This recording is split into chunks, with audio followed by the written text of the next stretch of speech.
రామ్ బజరంగ్ గ్లిమ్స్కి విచ్చేసిన మీడియా మిత్రులతో పాటు విచ్చేసిన అందరికీ పేరు పేరున స్వాగతం. Thanks a lot for coming and gracing the occasion. Hero Raj Tarun గారితో నాకు ఇది 3వ సినిమా అవ్వడం ఐఎమ్ రియలీ హ్యాపీ. అప్పుడెప్పుడో సీతమ్మ అందాలు, రామయ్య చిత్రాలు, తర్వాత బ్లాక్ బస్టర్ హిట్ కుమారి 21F, ఇప్పుడు రామ్ బజరంగ్. ఈ రామ్ బజరంగ్లో నాది ఒక ఇంపార్టెంట్ క్యారెక్టర్. ఆ క్యారెక్టర్ కూడా ఇద్దరు హీరోలతో కలిసి నాకు సీన్లు ఉండడము I'm really blessed. So from the bottom of my heart a very big thanks to director Sudheer garu and of course Swathi garu also.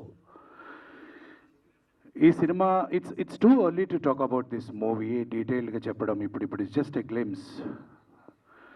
But ఒకటి చెప్పగలనండి, అవుట్ ఆఫ్ మై అంటే ఒక ఎక్స్పీరియన్స్తో మాత్రం ఒక విషయం చెప్పాలనుంది.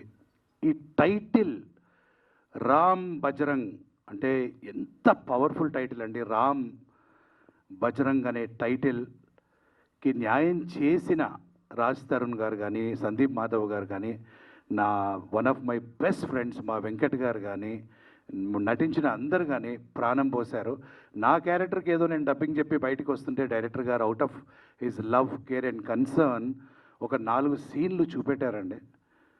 అంటే గాడ్స్ వేర్ అంటే వణికిపోయి చలించిపోయి ఒక ఏదేదో అయిపోయానండి. ఏంటి ఈ సినిమా, ఏంటి ఇంత స్పాన్ ఉందా? దిస్ ఈజ్ ఈ సినిమా బ్లాక్ బస్టర్ అవ్వడము తథ్యం. ఇది మీరు రాసి పెట్టుకోండి. ఎస్, ఈ సినిమాలో ఎటువంటి టెక్నీషియన్స్ అండి. The music maestro Mani Sharma గారేంటి, ఒక బ్లెస్సింగ్ లాగా మాకు అజయ్ విన్సెంట్ గారేంటి, ప్రవీణ్ పూడి గారేంటి, డాన్స్ మాస్టర్ రఘు గారేంటి, ఎవ్రీథింగ్ ఈజ్ సెట్. ఇంకా ఫైనల్గా నేను చెప్పొచ్చేది మా సుధీర్ గారు, స్వాతి గారు పడ్డ కష్టం, ఎన్ని ఒడిదొడుపులు ఎదుర్కొంటూ వీళ్ళు ఇక్కడి వరకు వచ్చారనేది నాకు కొంచెం పర్సనల్గా చూశాను.